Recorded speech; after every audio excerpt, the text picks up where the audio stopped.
Continuing our exploration of the pivotal battles that shaped the ancient world, the Battle of Opis in 539 BC stands out as a watershed moment in Mesopotamian history. More than just a military clash, it marked the turning point for an entire civilization. The fall of Babylon, once the illustrious capital of the Near East, ushered in an era dominated by the Achaemenid Persian Empire, which would stretch across 3 continents. To grasp the profound significance of Opis, we must revisit the volatile political climate of the late 6th century BCE. By 539 BCE, the Neo-Babylonian Empire would have been revived to its former glory under Nabopolassar and Nebuchadnezzar II, was in steep decline. The reign of King Nabonidus had plunged the empire into religious, economic, and political turmoil. His prolonged absence from Babylon, his controversial devotion to the moon gods and the city's patron deity Marduk, and his strained relations with the priesthood sparked widespread discontent. Many Babylonian elites viewed him as a ruler who had abandoned the capital and violated the sacred traditions that had long held their society together. These internal fractures were widening just as a formidable new power was rising in the east. Persia, under the leadership of Cyrus the Great. In just a few decades, Cyrus had transformed Persia from a collection of regional tribes into a disciplined and ambitious empire. He conquered Media, vanquished King Croesus and the wealthy kingdom of Lydia, and unified the Iranian plateau under his banner.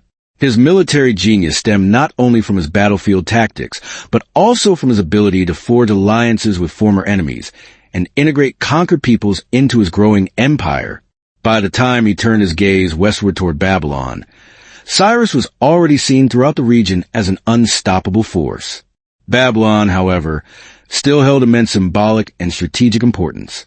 Its walls were legendary, its granaries were full, and its network of canals and rivers formed natural barriers against invasion. Even in its weakened state, Babylon was no easy target.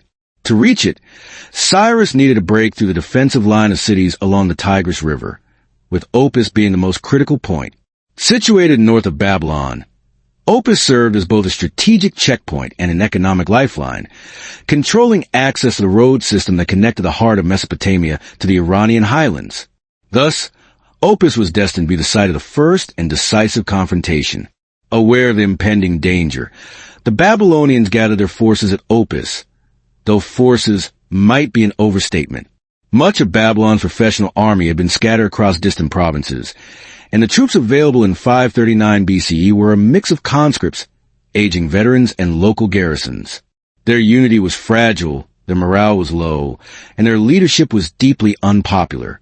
In stark contrast with Cyrus's army, battle-hardened, well-trained, and highly motivated.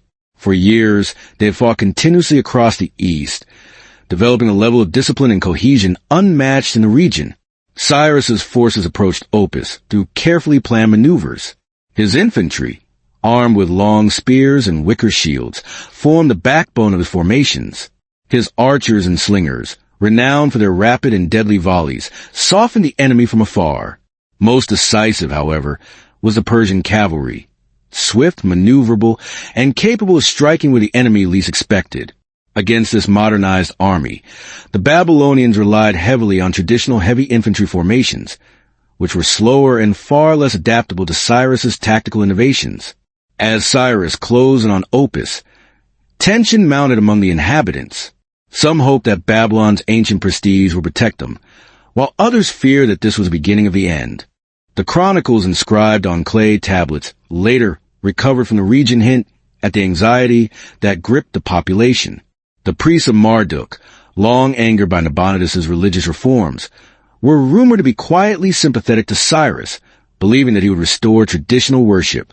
Internal divisions like these further weakened Babylon's defenses. The battle itself erupted with tremendous ferocity.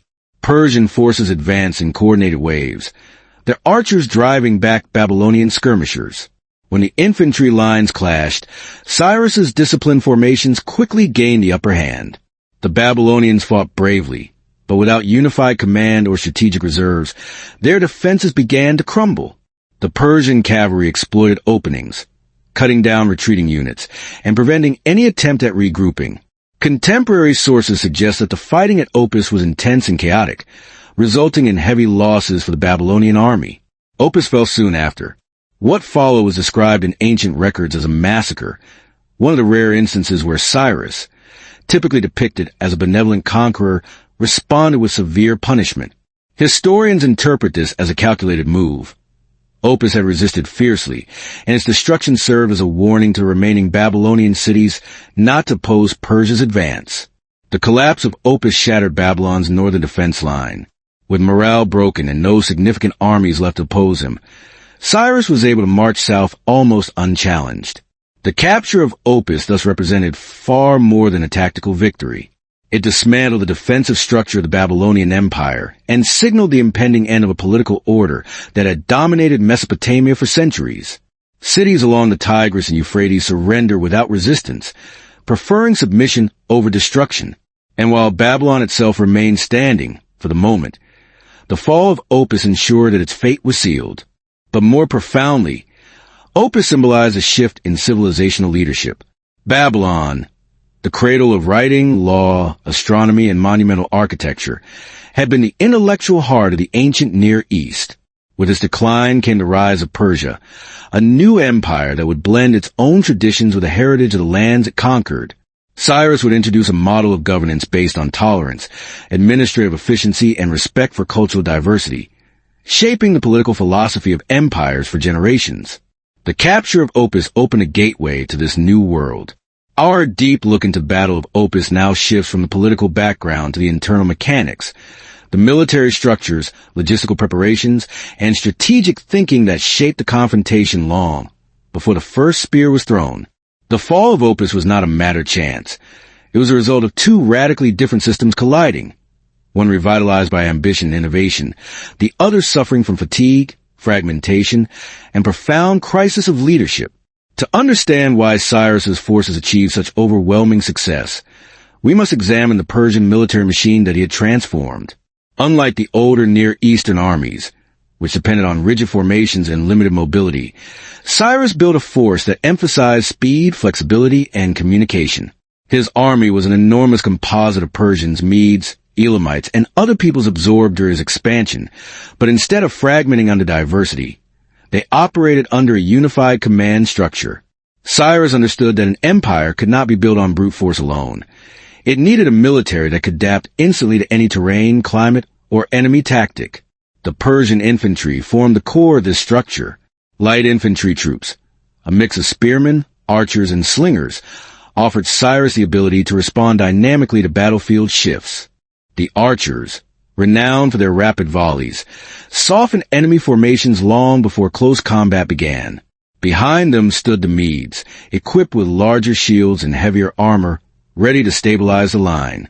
The elite Persian guard, although smaller in number, provided the discipline and cohesion that held the army together during tense moments.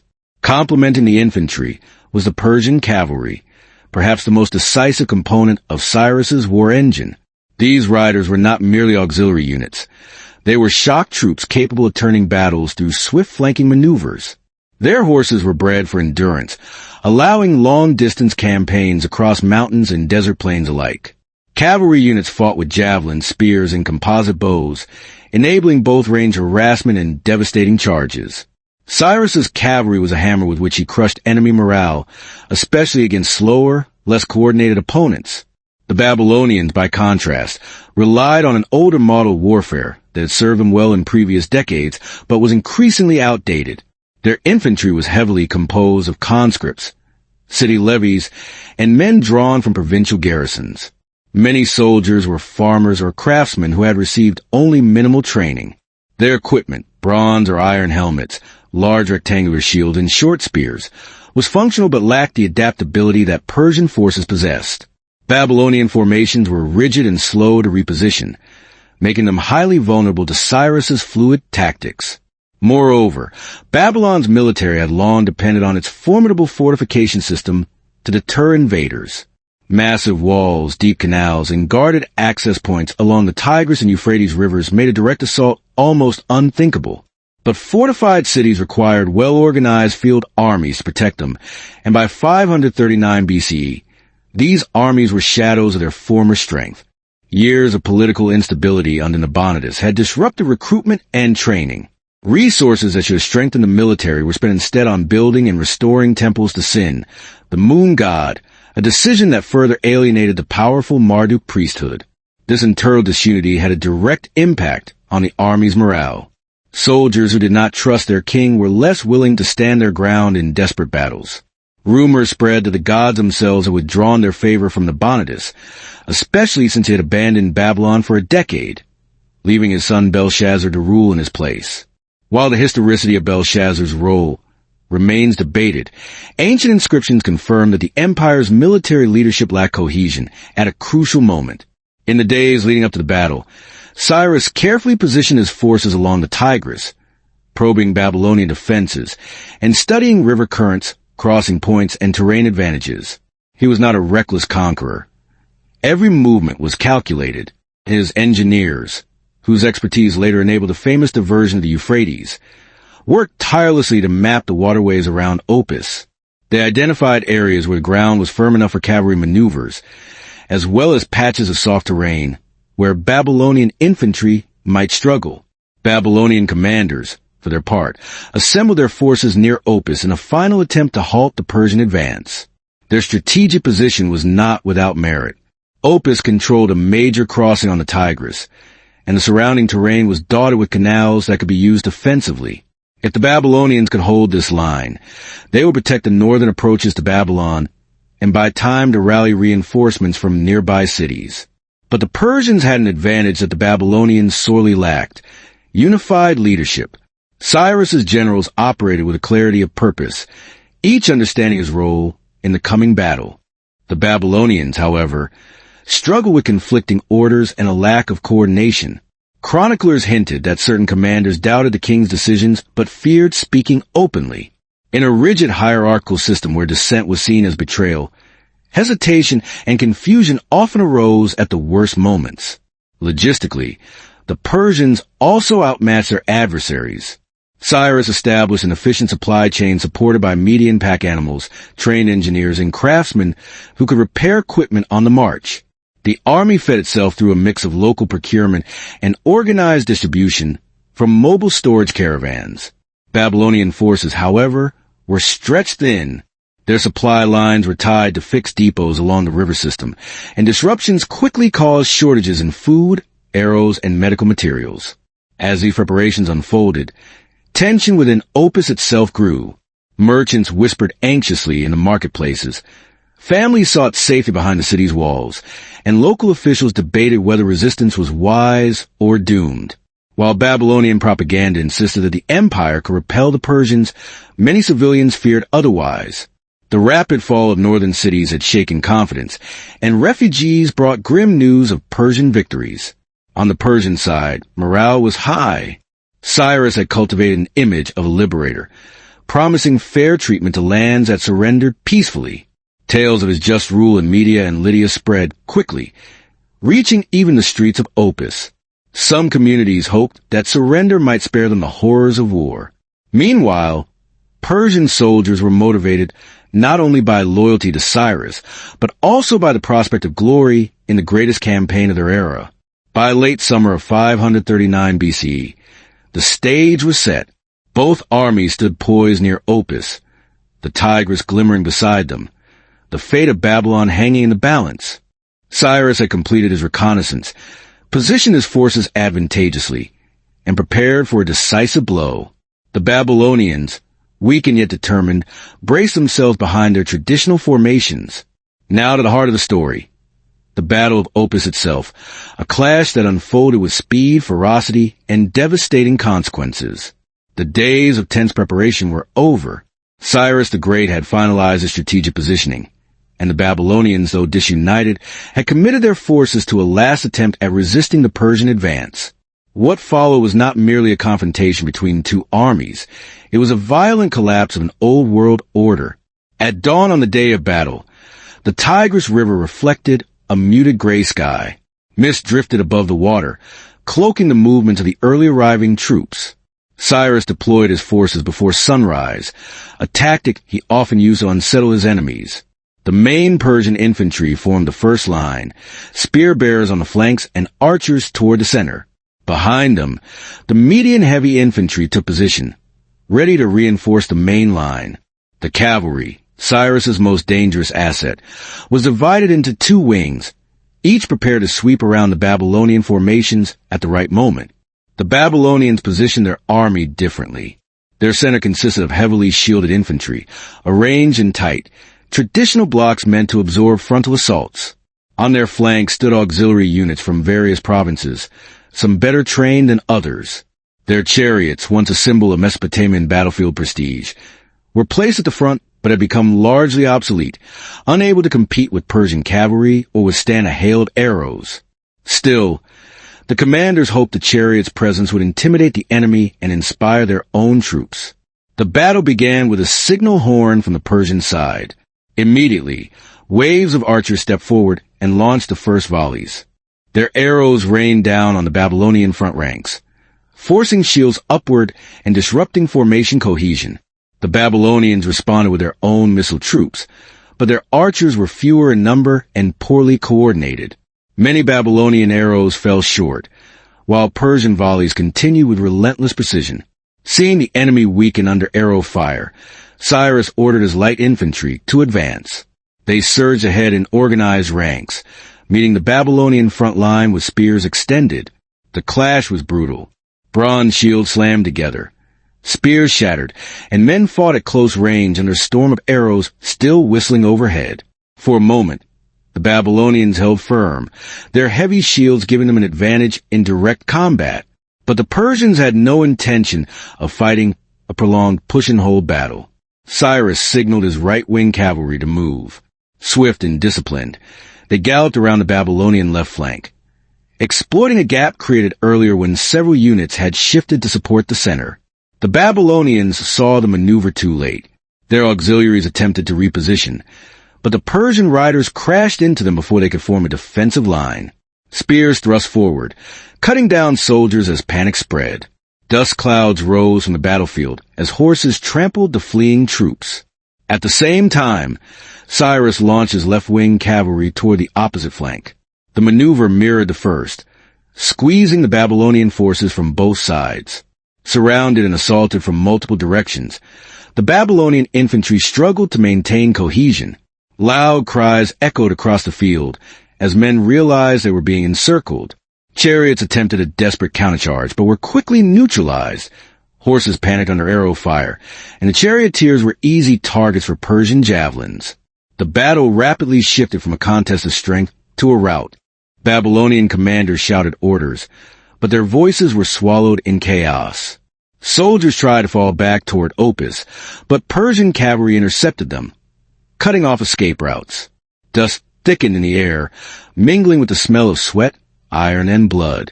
The sun, rising higher, illuminated the disastrous collapse of Babylon's once feared army.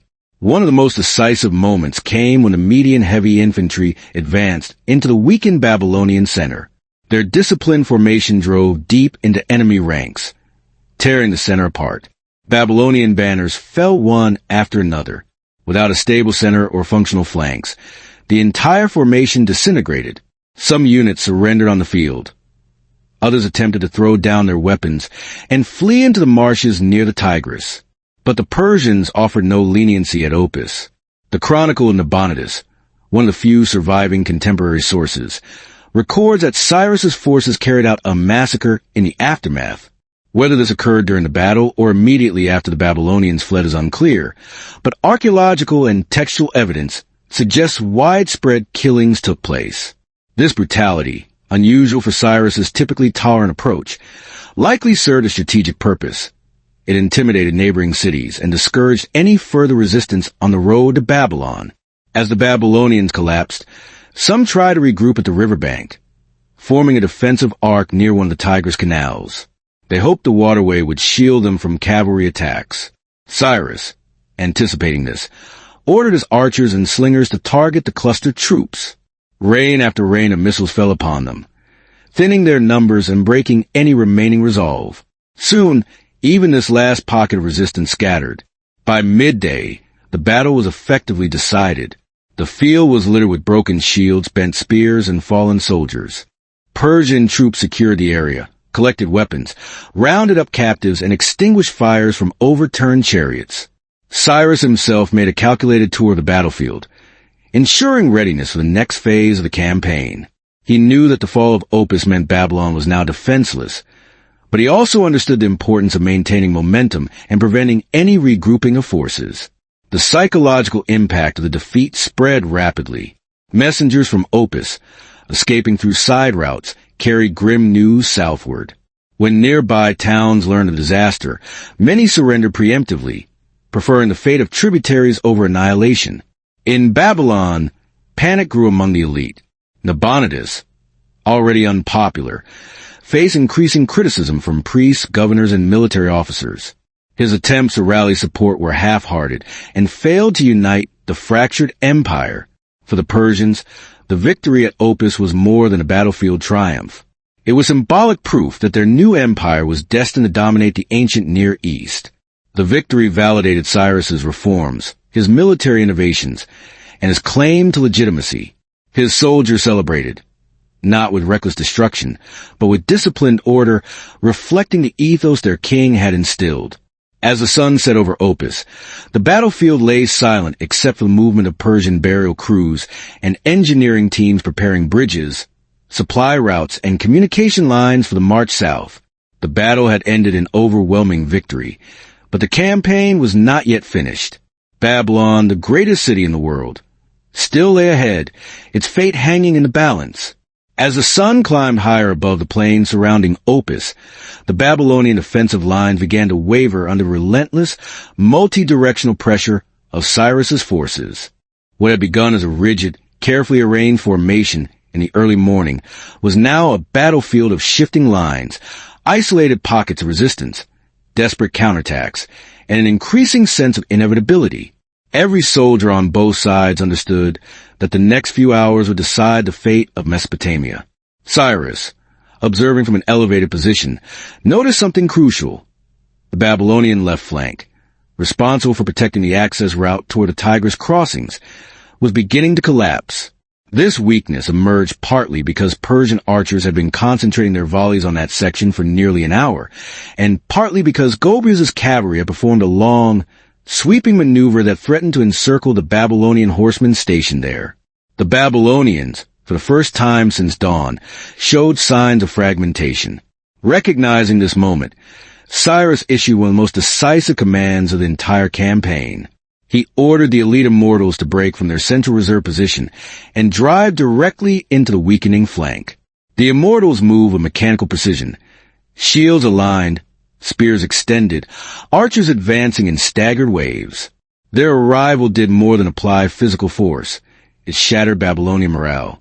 Soldiers who had held for hours suddenly felt the psychological weight of Persia's most feared unit pressing down on them. Meanwhile, in the center, Ubru's infantry executed a coordinated push designed to coincide exactly with the immortals' assault. Their objective was not simply to break the line, but to crack open a corridor deep enough to allow rapid penetration toward the command zone where Babylonian officers were directing the battle. Once the officers fell or fled, coordination among Babylonian units would collapse. This phase of the battle was devastating. The Persian infantry advanced behind thick curtains of arrows, each volley forcing the defenders to lower shields and tighten formations, just enough for Persian spearmen to strike. At the same time, Gobrias returned from his sweeping maneuver, charging directly into the disoriented remnants of the Babylonian cavalry. Hooves thundered across the plain, the sound echoing like rolling storms, amplifying the chaos that had begun to spread across the entire Babylonian line.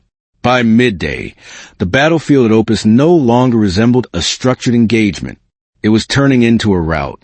Individual Babylonian units attempted to regroup, but without central leadership and under pressure from multiple directions, their efforts crumbled. Some tried to retreat toward the city walls, hoping for refuge behind the defenses of Opis itself.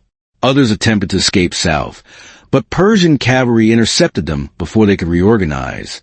Cyrus had anticipated the possibility of a chaotic retreat, and had placed fast-moving detachments along all potential escape routes. The Babylonians, unaware that they were walking into prearranged traps, found themselves surrounded again and again. Such strategic foresight was one of the reasons Cyrus would later be celebrated not just as a conqueror, but as a military architect who understood the dynamics of a collapsing enemy. As the collapse intensified, reports reached Cyrus that certain Babylonian units were surrendering en masse. While surrender might have seemed like the safest option, the situation was complicated. Many Babylonian soldiers feared Persian reprisals, having heard rumors, spread earlier by Nabonidus' propagandists, that the Persians would show no mercy. Ironically, this fear contributed to even greater disorder among fleeing groups, making them easier targets for Persian infantry, who were now systematically advancing across the field. The decisive moment came when the Babylonian command banner was seen retreating. In ancient Near Eastern warfare, the command banner was a symbolic anchor. When it fled, armies often interpreted it as divine abandonment. The psychological effect was immediate. What little cohesion remained broke entirely. The once proud Babylonian army, heir to centuries of imperial warfare, now dissolved into scattered clusters of exhausted, terrified men. Cyrus ordered a final push, not to annihilate every Babylonian soldier, but to secure control of the field and ensure there would be no organized counterattack. His approach was ruthless where necessary but measured. He knew that the real goal lay beyond Opis, the road to Babylon itself. A senseless massacre would waste precious time and risk uprisings among the newly conquered territories. By late afternoon, the Persian forces had complete control of Opis's outskirts. Smoke rose where parts of the battlefield had burned under waves of flaming arrows. Abandoned shields and chariots lay scattered across the ground, mingled with broken spears and remnants of banners that once represented Babylonian pride. The Battle of Opis was now effectively over, but its consequences were only beginning to unfold. As the final echoes of battle faded across the plains of Opis, Cyrus the Great stepped onto a battlefield that had forever altered the history of the ancient Near East. The dust had begun to settle, revealing the magnitude of the collapse that had just taken place. The Babylonian army, once the backbone of a legendary empire, had been shattered beyond recovery. Yet Cyrus understood that conquering the battlefield was only the first step. What followed would determine whether Persia emerged not just as a fleeting conqueror, but as a potentially enduring superpower in Mesopotamia. In the aftermath of the Battle of Opis, Cyrus issued a decree that the wounded, regardless of whether they were Babylonian or Persian, were to receive equal medical treatment. This wasn't merely an act of humanitarianism. It was a calculated strategy. For generations, empires had maintained control through instilling fear. Cyrus, however, envisioned a different approach, cultivating loyalty through fairness and justice. On the plains of Opis, this new strategy began to take hold. Stories quickly spread of Persian soldiers offering water to their defeated enemies, medics tending to Babylonian survivors, and officers preventing unnecessary bloodshed. For many citizens within Babylonian territories, these accounts reshaped their perception of the advancing Persian forces. Meanwhile, Ugbaru and Gobrias diligently reorganized their troops, securing every strategic location surrounding the city of Babylon. Bridges spanning the Tigris River were fortified. Supply lines were cleared and secured, and patrols were dispatched to ensure that no pockets of Babylonian resistance remained hidden. The Persian leadership was acutely aware that Nabonidus, though absent from the battlefield, still commanded loyal garrisons in the surrounding cities. Opis had fallen, but Babylon itself remained the ultimate prize, and presented potentially the most formidable challenge. As Cyrus surveyed the devastation, he contemplated the broader implications of the victory. The Battle of Opis was more than just a military triumph. It symbolized the collapse of an antiquated world order. Babylon had long served as a cultural epicenter of Mesopotamia, the heart of astronomy, law, trade, religion, and imperial dominance. To defeat Babylon in open battle was to dismantle the very foundation of Near Eastern power. The psychological impact would extend far beyond the banks of the Tigris. In the days following the battle, Cyrus advanced methodically along the royal road towards Babylon. He encountered minimal resistance along the way. Many Babylonian towns willingly opened their gates, having heard of the crushing defeat at Opis and Cyrus's reputation for leniency and just treatment of conquered peoples. In some settlements, Priests, merchants, and local chieftains greeted the Persians with gifts, hoping to ensure a seamless transition of authority. The contrast with Nabonidus' unpopular religious reforms only served to make Cyrus appear even more favorable in their eyes. The fall of Opis also triggered a chain reaction within Babylon itself.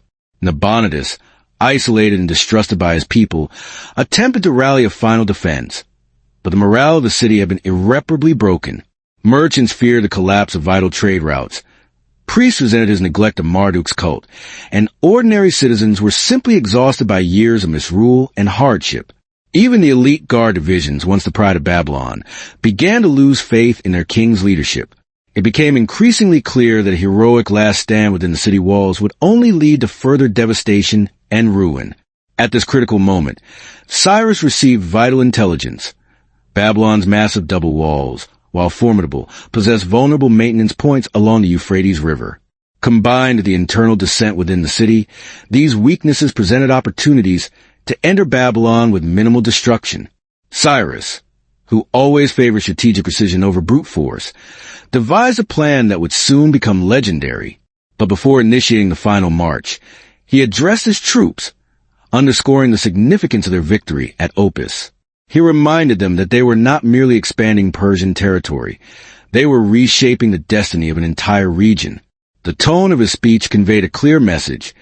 Victory brought with it the responsibility. They were entering Babylon not as destroyers, but as restorers of order and justice. His soldiers, seasoned by years of relentless campaigning yet inspired by his vision, prepared themselves for the decisive advance. As the Persian army approached the outskirts of Babylon, the far-reaching consequences of the Battle of Opis became undeniably clear. The Babylonians no longer believed that their king could protect them. The aura of invincibility that had enveloped Babylon for centuries had completely dissipated. The shock of Opis, its speed, its strategic brilliance, and its stark demonstration of Babylonian vulnerability, had psychologically disarmed the entire empire. Opis, therefore, became more than just a battle. It became a pivotal turning point in world civilization. Without the crushing defeat of the Babylonian forces, the gates of Babylon might never have been opened willingly. Without the collapse of centralized resistance, Cyrus could not have taken the city with such precision and with so little bloodshed. In late October 539 BC, the inevitable occurred. Babylon fell. Gobrias, leading an elite detachment of Persian soldiers, entered the city through its northern sector. Within a few hours, organized resistance had completely dissolved. Cyrus himself entered soon after, greeted not by flames and chaos, but by crowds of people who clearly preferred peace and stability to further destruction. The victory at Opis had paved the way for this relatively peaceful transition. In its enduring legacy, the battle redefined imperial governance. Cyrus would soon issue what modern scholars refer to as the Cyrus Cylinder, a proclamation that aimed at restoring temples, protecting local cultural traditions, and releasing deported peoples, allowing them to return to their homelands. None of this would have been possible without the decisive military triumph at Opis. Its effects rippled outward, reshaping the political landscape of Judea, influencing Greek geopolitical thought, and marking the rise of an empire that would dominate the region for centuries to come. The Battle of Opis thus stands as one of history's most compelling examples of how a single day of warfare can irrevocably alter the course of civilizations. On that day, the world of Mesopotamia was forever changed.